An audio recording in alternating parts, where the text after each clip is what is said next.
Hello and welcome back to the channel. Today we've got Kill Team Termination, the next big box in the current season, that being the season in Beta Decima. This one pits Space Dwarves against Genestealers. So in this box, we've got the Hernkyn Yaegirs right here. And then we've got the Genestealers Brood Brothers, which is a particularly interesting kit. And then we've got Plasma Genetoriums as the little extra terrain piece they added. And of course, you've got all your rules. So let's get it open.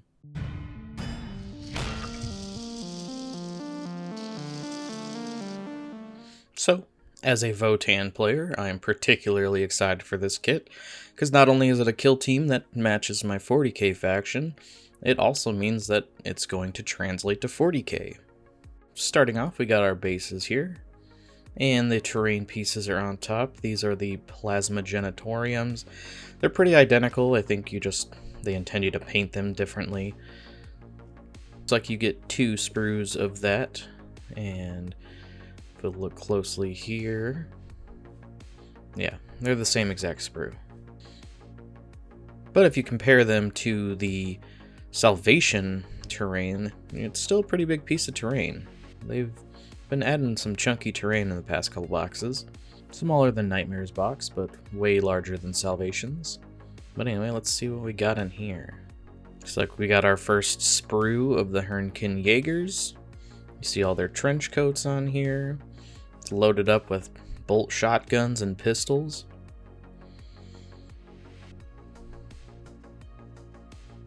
Looks like we've got the other here.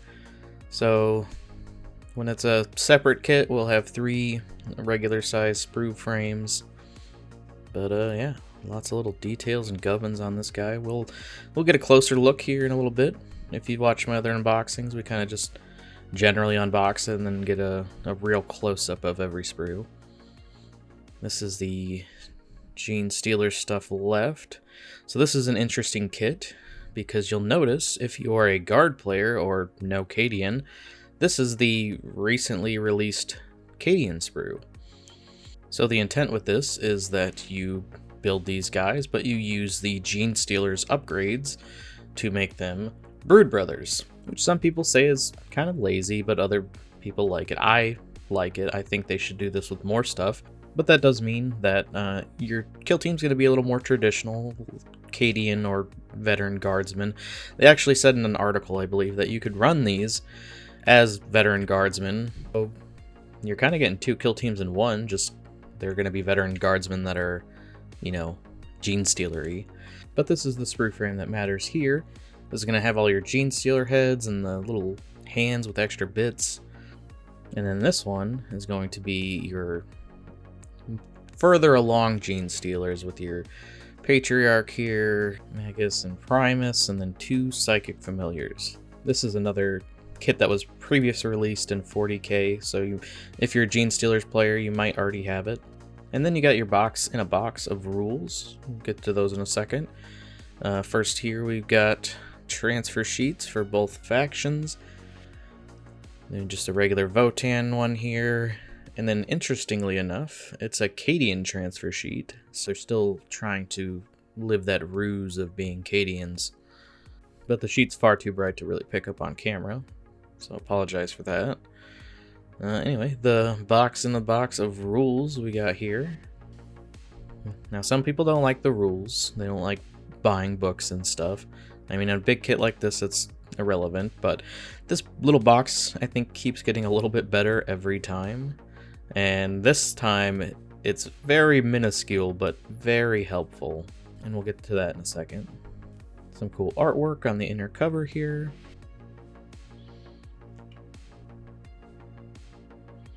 And then we got our data cards here, which I really wish they would release these with the solo releases. Like, it's kind of bad that these are locked into being only in this box, as far as I know. But you've got your Brood Brothers data cards here. They have a ton. They have a lot of different little configurations you can do.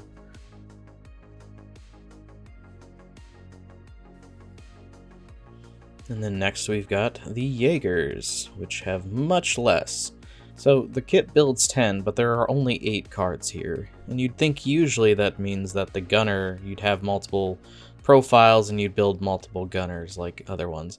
And that's not really the case, but we'll get into that when we dive into their rules later.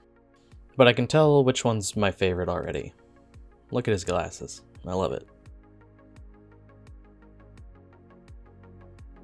And then per usual, we've got a deck of Tac Ops, Strategic Ploys, and stuff like that.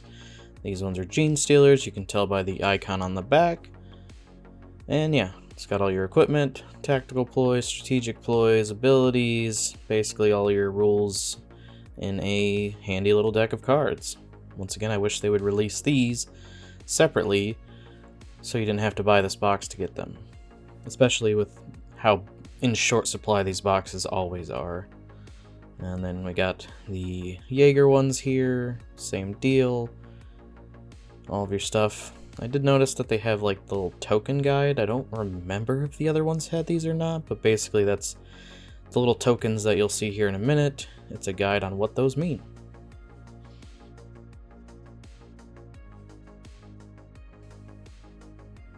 And then of course, you've got your building guide here. It's all your instructions on how to build. Pretty basic stuff, printed very well.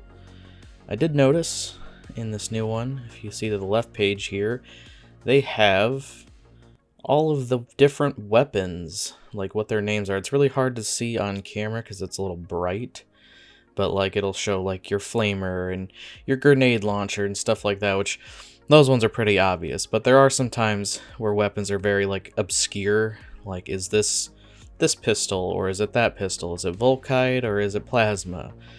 And so on. So that's a handy little thing, especially if you're a new player and don't know what they look like. And building the plasma genitoriums looks pretty simple, just a couple pieces and then you build a box. So this is where the little upgrade for this box is, and it is a piece of cardboard, but it keeps everything in place so it doesn't get crushed and mangled in your backpack. Very small, but sensible upgrade. Then you've got your tokens here for both factions. Here's the Jaegers. So when you use your abilities and whatnot, you place these tokens down to remind yourself that abilities have been used on certain things. And then objective markers and stuff as well. Activation tokens. And then here are the ones for the Genestealers. Another very small but useful upgrade in these kits. And then the rulebook. So this is going to have rules on both of the kill teams in this, some lore, artwork, and showcasing the models off. Votann players, there is a little lore excerpt for Votann in here. Votann is very lacking in lore, so that was actually pretty exciting. Other than that, rulebook, some people like them, some people don't. I personally do. It's got your narrative rules in here as well as the Beta Decima terrain rules, and then even some extra little missions and terrain rules for the plasma genitoriums that they have in here, just to add to more missions for the season and stuff like that. Comes in handy because the terrain in this season is a little limited, with it just being platforms. But yeah, you see the genitoriums here. So yeah, they have a couple different layouts for them, and the missions kind of revolve around them a bit. Whereas I like the rulebooks, I don't like how they handle the rulebooks sometimes. Buying the rulebooks can be hard to find sometimes until the annual comes out, which has all of the Beta Decima or previous season kill teams in it. I feel like they would sell way more rules if they made them more easily accessible, but people just tend to turn to the internet instead. Anyway, so here are the 8 operatives you're going to get with the Jaeger team here. Going back to what I said earlier, the kit builds 10, but there are only 8 sheets. The team runs 10, so that means you're just going to have some extra warriors at the end, which seems a little but at the same time, that means that this is going to be a 1-box kill team. So you get everything in the box, whether it be this one or their standalone release later. You don't really have to worry about what builds what and what should I run and stuff like that. It's kind of simple, I guess. One of their faction abilities is Dauntless Explorers, which is pretty cool. It gives 3 of your operatives a forward deploy at the expense of being able to attack. Like, you can't charge, you can't shoot on it, but you can perform actions, which is pretty big. And if you don't choose to forward deploy them, those 3 operatives get certain actions for free, like dash, move, operate, hatch. So definitely some objective scoring capabilities with these guys right off the bat. They also get Resourceful. That's going to be like their faction's like resource, for lack of a better term. Basically every turn you get resource points that you can do stuff with, and depending on how many operatives is how many resource points you get every turn, but you can spend those points on extra APL or even heal your operatives. So it's not as killy as the last Votann team, but it is a little more survivable. And their ploys also kind of play into that as well. But as far as the operatives go, you've got your Yaeger Thane, which is going to be your leader, and his abilities play into that resourcefulness. I believe you just get an extra resource point if he's not in engagement range. And then his other ability just is basically like a generic medic ability, but for himself. So basically the first time he dies, he doesn't die. He comes back with 1 point, and all the rest of the damage dice are discarded. His loadout's pretty basic. He's got a bolt revolver, bolt shotgun, and a plasma knife. So nothing too crazy, but he will stick around, and he'll play into your faction's abilities. And then next is the Yaeger Bladekin. This one is obviously a pretty big melee profile given the name. It has the commando ability of being able to charge from conceal, which is pretty cool. And it also has a mini like fight on death. Basically, when it gets incapacitated in combat, it can still dish out 1 more attack dice. But its loadout is throwing knives, so it does have a bit of range there, and then dual plasma knives. And the next one is the Bombast. He has Rotlock revolvers, say that 5 times fast. And his ability is that he can basically shoot for free before the firefight phase starts, which isn't too crazy because his guns do have limited range, so it's not like he can just be sniping people off the map. But if he does manage to hit and incapacitate one of your enemies, any enemies within circle and line of sight of that enemy, you roll a d6 for. If that d6 is greater than your enemy's APL, that operative loses an APL. So, pretty scary. And then the next one is the Yaeger Gunner, which isn't like your other team's typical gunners that have multiple different guns that they can choose from, like the plasma and flamer, blah blah. This one just has the APM launcher, and this launcher plays a lot like the heavy keyword in 40k. If this operative has not moved, you can reroll any results of 1 on their attack dice. But to its downside, it has the cumbersome keyword that you cannot move over 3 circle and shoot the gun in the same turn. Staying stationary with this weapon is key. And the next one is not a typo. It's the Yaeger Iron Break, and that's how they decided to spell break. This one will be a Krieger favorite as he has a shovel, and he uses that shovel to lay traps on the battlefield. It's a pretty long paragraph, but basically he lays mines down, and they do what mines do best. And the next one is the Riflekin.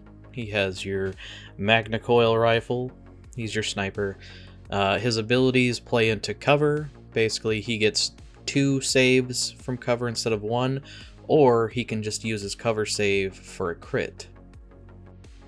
And then the last of our special operatives, we've got the Tracker, and he's pretty cool. So within Pentagon of him and line of sight, enemies cannot be obscured, and they have the engage order automatically. So basically he stops your enemies from hiding, and then you can shoot them from afar. He also gets bonuses to enemies that have already activated for the turn, in the form of re-rolling dice. And then you have the rest of your team filled out with warriors, which are equipped with pistols or shotguns. And should be noted that they all have 2 circle movement, 2 APL, 1 group activation, 3 defense dice, and a 4-up save, with 8 wounds, except for the leader who has 9. So they're not the fastest, but they are dwarves. And the sprues are packed with details. You see the APM launcher there for your gunner, and there's just tons of bolt shotguns and bolt revolvers. You've got your little handbow there for your tracker, and tons of trench coats that go over power armor, which is kind of silly, but it's the right kind of silly in my opinion. And the cloak for your sniper there, and his sniper of course. Yeah, awesome details. I can't wait to get them painted up. And next up are the Genestealer Brood Brothers, with an absolutely ludicrous amount of data sheets here, and a ton of options. So they have 3 tactical assets that can be used during the firefight phase. You can use all 3 of them in the firefight phase, but you cannot use any one of them more than once, basically. One of them being Interference, where you can choose an enemy operative within hex of the battlefield edge, roll a d6, and if the d6 is greater than that operative's APL, they lose an APL. This one is Lookout. Select one enemy operative. The operative and all enemy operatives within circle of it gain a crossfire token, which we'll go over here in a second. And the next one is both thematic and seemingly pretty powerful. It is Reinforcement, and you can only use it once per battle, but you get to bring in a free trooper on the battlefield edge. It's just a basic trooper, it doesn't get anything special, and when it comes in it does count as already having moved, but it can still shoot. It's crazy because this is already a pretty high model count kill team, and then you just get one more. And now their team ability is Crossfire, so you get to play with Crossfire tokens, and basically you engage in combat or shoot at an enemy operative and you don't take them out of action, they get a Crossfire token. And then that token makes it to where the next person to engage in combat with them can use that token to re-roll an attack dice of either a shooting or melee. Once again, very thematic and seemingly pretty powerful. Basically the theme is that, you know, they're kind of getting overswarmed by these Genestealers. But no, once you use the Crossfire token, it is gone after that, but they can get more. And some of their ploys play into a lot of movement, which is thematic to them again, because they're supposed to be pretty quick with their 3-circle movement and all. But as far as the models go, you've got your Brood Brother Commander. He has the standard commander loadout options of pistol and melee weapon of choice. His ability is when he activates, he can choose somebody within his line of sight and give them a free Crossfire token. Very similar to the other Votann kill team that gives out judgment tokens. And the next one is the Brood Brother Agitator. He is your melee profile. He has a shock maul. Once per turning point, he can ignore 1 damage dice in close combat. Just a normal dice though, not a crit or anything like that. And then he also gets to basically use a free Crossfire token even if his target doesn't have a Crossfire token. The next one is the Brood Brother Gunner. This is more along the lines with your standard gunner. He's got your Melta, Plasma, and Flamer options, as well as a grenade launcher. You can take 3 of these guys, or if you have a sniper on your team, you can only take 2. Doesn't have any other special abilities other than his guns. And the next one is the Icon Ward. He carries a big knife and then also buffs units around him. His cult icon gives 1 extra APL to all units within an objective that he is controlling. So when an operative dies near him, they basically get a free action other than fight or mind control, and then once that action is done, they are considered to be incapacitated as normal. It is noted that you cannot use this ability on top of the medic ability, so you gotta choose one. The next one is your Knife Fighter. He is your melee only profile once again. He can charge out of conceal, just like Commandos and like the Votann one we were talking about earlier, but in addition to that, when he is fighting in combat, has a counterattack ability that whenever they get a successful hit on him, they suffer 1 mortal wound. And he's always going to be fighting because he doesn't have any gun profiles. The next is your Broodbrother Medic. He is a standard medic, does the standard medic things. It is noted that his medic ability cannot be used on the Patriarch, but other than that, he's a medic. And then we have the Broodbrother Sapper. Set up an explosive on the field twice per game, and when an enemy operative gets within circle of it, he can use his action and it blows them up. It's noted that on his death, he can use the explosive action for free before he dies, but he cannot perform that action within engagement range. Next up is the Broodbrother Sniper. He has a sniper rifle, shoots really far, and that's about it. And then you have your Broodbrother Trooper, who has a lasgun, and that's about it. The Veteran, on the other hand, has a shotgun with 2 weapon profiles on it, close range and long range. He has Resilience, which every time he would lose a wound, he can roll a d6 on a 5-up. That wound is not lost. So basically a 5-up feel no pain. And then he also has Bodyguard, which he can use the Unquestioning Loyalty Tactical Ploy for 0 CP, if he is the friendly unit's Bodyguard operative. And then we have the Vox Operator, who is your standard signal type character. He can give 1 of his APL away to another operative. He has the Jam ability, so he can take away APL and make enemy operatives activate last. And then getting on to the non-Broodbrother operatives, we've got the Psychic Familiars. They are small, and they cannot be equipped with any kind of equipment. They have only melee profile, and they are, when they are concealed, they are always concealed. They cannot be forced out of conceal. And it has Elusive, which allows it to perform mission actions while in engagement range of enemy operatives. It can move through operatives. It can't finish on their base, basically. And it can move within engagement range of enemy operatives and finish charges within engagement range of enemy operatives. So basically just a quick, sneaky little objective grabber, basically. Next is the Magus, or Magus, however you want to say it. This guy has an auto pistol, a bio dagger, and force staff. He gives a 5-up invulnerable save to all friendly Broodbrothers, and their APL cannot be negatively modified for any reason. He also has an ability to take away enemy APL, as well as dish out mortal wounds, and sometimes a bunch of mortal wounds.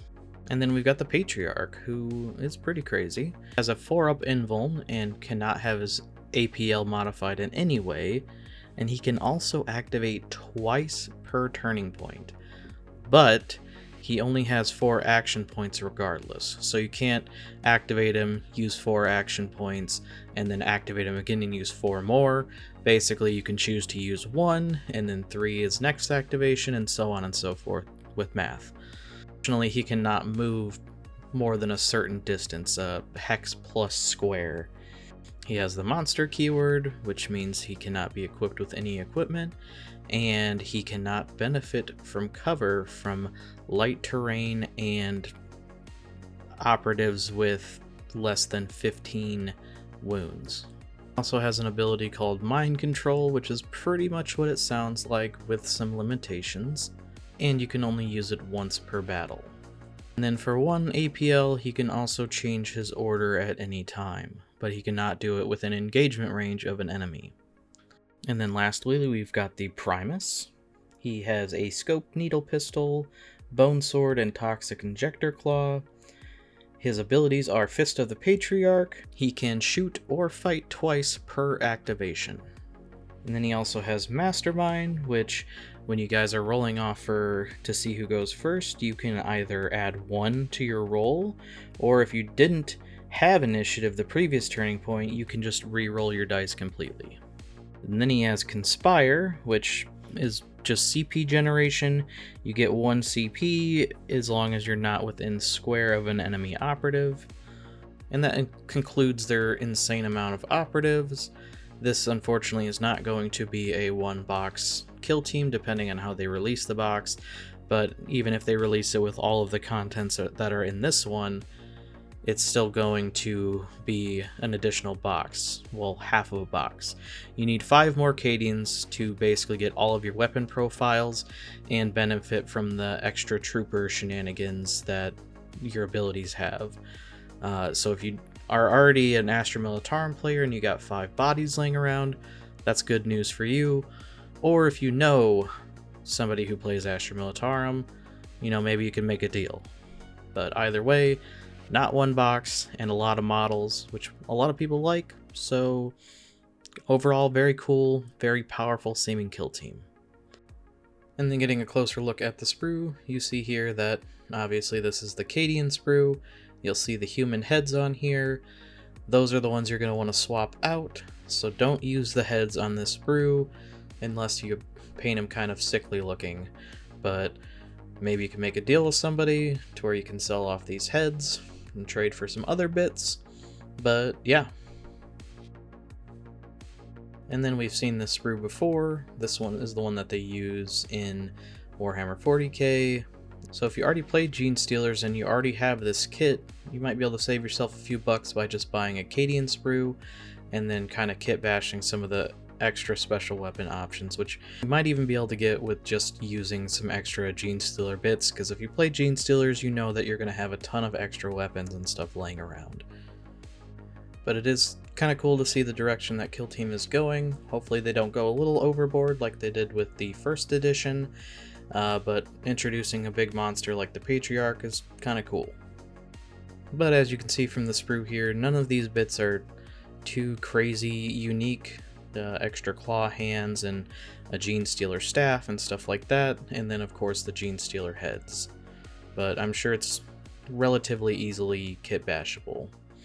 But there are your Genestealer heads. They look angrier and more Tyranid-like. And this was kind of a more long-winded of my unboxing episodes. If you made it this far, I super appreciate it. What do you think of this format versus the previous ones I've done? I didn't really dive into the stat profiles on the first Kill Team box, and then on the Nightmare box I kind of gave some of their basic stats, and on this one I went a little deeper. So tell me what you guys think. If you like the bigger rundown, let me know. If you just enjoy the more traditional unboxing style and think it should be split into an episode, I'll also take that into consideration. But regardless, thank you for watching.